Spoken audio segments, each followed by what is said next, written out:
الحمد لله الذي هدانا لهذا وما كنا لنهتدي لولا أن هدانا الله. قال الله تعالى في القرآن المجيد والفرقان الحميد: أعوذ بالله من الشيطان الرجيم، بسم الله الرحمن الرحيم.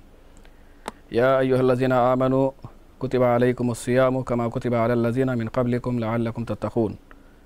وقال تعالى في موضع آخر: ولكل أمة جعلنا منسكا ليذكروا اسم الله على ما رزقهم من بهيمة الأنعام. صدق اللہ العظیم. محترم ناظرین، السلام علیکم ورحمۃ اللہ وبرکاتہ. آج کی گفتگو کا جو موضوع ہے وہ عید الفطر اور عید الاضحیٰ، ان دونوں کا ایک تقابلی مطالعہ. عید الفطر کے سلسلے میں ہم جانتے ہیں کہ یہ رمضان کے روزوں کے اختتام پر منائی جاتی ہے، اور عید الاضحیٰ حج کے اختتام کے موقع پر منائی جاتی ہے. اسلام نے ہمیں دو عیدیں دی ہیں. عید کہتے ہیں لوٹنے والی چیز، عاد یعود کے معنی ہے لوٹنا. عید کے ایک اور معنی جو ہے وہ خوشی کے بھی ہیں. چونکہ یہ عید ہر سال آتی ہے، ریپیٹ ہوتی ہے، تو اس لیے اس کو عید کہا جاتا ہے. اور چونکہ ہم اس موقع پر خوشی مناتے ہیں تو اس خوشی کے جشن کو بھی جو ہے عید کہا جاتا ہے.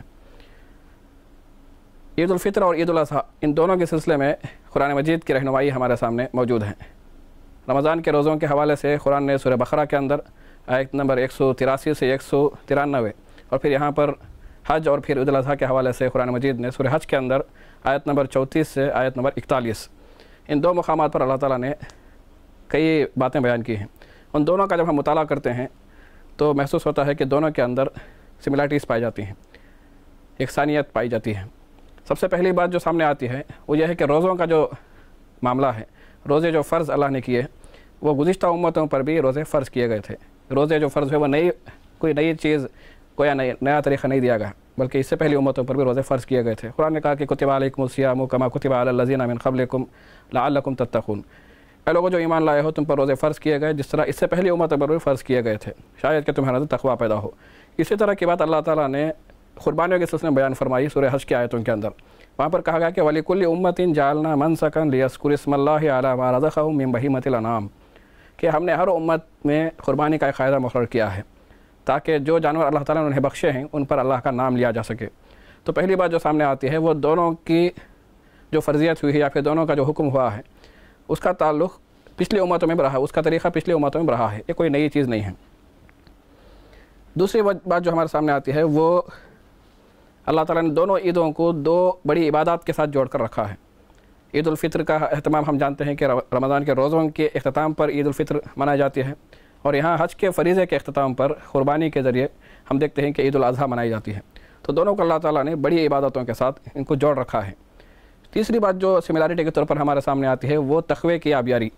قرآن نے وہاں پر فرمایا کہ رمضان کے روزوں کی جو غرض و غایت ہے وہ تقوی کی آبیاری ہے، لعلکم تتقون، تاکہ تمہارے اندر تقویٰ پیدا ہو. روزوں کی حالت میں ہم دیکھتے ہیں کس طرح وہ تقوی کی صفت پیدا ہوتی ہے.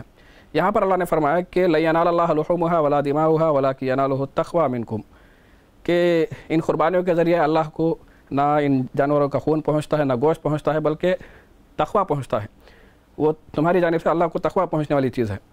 تو وہاں روزوں کی فرضیت کا مقصود تقوی کی آبیاری ہے، اور یہاں کہا گیا کہ ان قربانیوں سے بھی اللہ کو جو مقصود ہے وہ تقویٰ ہے. تو دونوں کے درمیان تقوی کا ایک تعلق ہمارے سامنے آتا ہے. پھر ایک اہم بات جو آتی ہے وہ قرآن مجید کے حوالے سے ہے. قرآن مجید ان دونوں عیدوں سے اس کا جو بڑا گہرا تعلق ہے. عید الفطر یہ نزول قرآن کا جشن ہے، اور عید الاضحیٰ یہ تکمیل قرآن کا جشن ہے.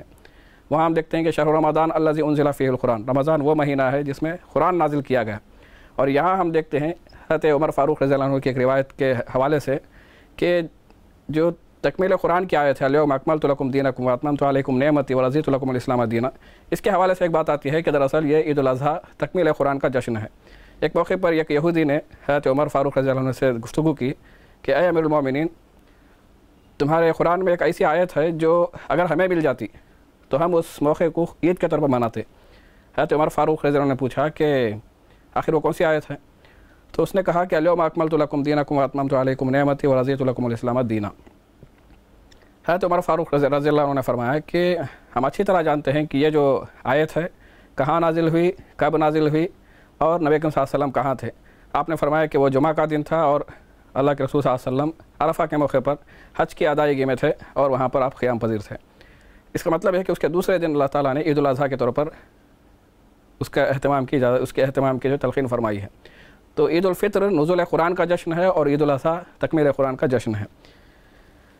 پھر ان دونوں کے درمیان تکبیر رب کی بڑائی کا تذکرہ، اللہ تعالیٰ ان دونوں عیدوں کے ذریعے چاہتا ہے کہ اس کی بڑائی کا اعلان دنیا میں ہو، اور اس کی بڑائی کا حقیقی اعلان یہ ہے کہ اس کا دیا ہوا نظام دنیا میں قائم کیا جائے۔ وہاں ہم دیکھتے ہیں کہ وَلِتُكْمِلُوا الْعِدَّةَ وَلِتُكَبِّرُوا اللَّهَ عَلَىٰ مَا هَدَاكُمْ وَلَعَلَّكُمْ تَشْكُرُونَ کہا گیا کہ اس پورے رمضان کے روزوں کی جو مشق کرائی جاتی ہے وہ اس لیے کرائی جاتی ہے کہ تاکہ اس مدت کو آپ مکمل کر سکیں، اور پھر جو ہدایت اللہ تعالیٰ نے آپ کو دی ہے اس کے مطابق آپ دنیا میں اللہ کی بڑائی کو قائم کر سکیں۔ یہاں پہ کہا گیا کہ وَكَذَلِكَ سَخَّرَهَا لَكُمْ لِتُكَبِّرُوا اللَّهَ عَلَىٰ مَا هَدَاكُمْ، یہ جو قربانی کا طریقہ بیان کیا گیا ہے اس کا مقصود یہ ہے کہ آپ اللہ کی بڑائی دنیا میں قائم کر سکیں، اللہ کو بڑا کر سکیں، اس کی بڑائی کا اعلان کر سکیں۔ تو دونوں مقامات پر آپ دیکھتے ہیں کہ اللہ کی بڑائی کا اعلان یہ بڑا نمایاں جو پہلو ہے۔ پھر ایک اور اہم ترین جو پہلو ہے وہ جہاد اور قتال کا تذکرہ۔ رمضان کے روزوں کے ذریعے آپ جانتے ہیں کہ مومن کو مجاہد بنایا جاتا ہے۔ رمضان کے روزوں کے ذریعے مشق کرائی جاتی ہے کہ آپ بھوک کو برداشت کریں، پیاس کو برداشت کریں، اور اللہ کے دین کی خاطر آپ قربانیاں دے سکیں۔ اور یہاں عید الاضحیٰ کے حوالے سے آپ دیکھتے ہیں کہ وہ حج بیت اللہ اور پھر قربانیاں، اس کا جو فلسفہ ہے وہ حضرت ابراہیم علیہ السلام اور ان کے گھر والوں کی قربانیوں کی یادگار ہے جو عید الاضحیٰ کے طور پر ہمارے سامنے آتی ہے۔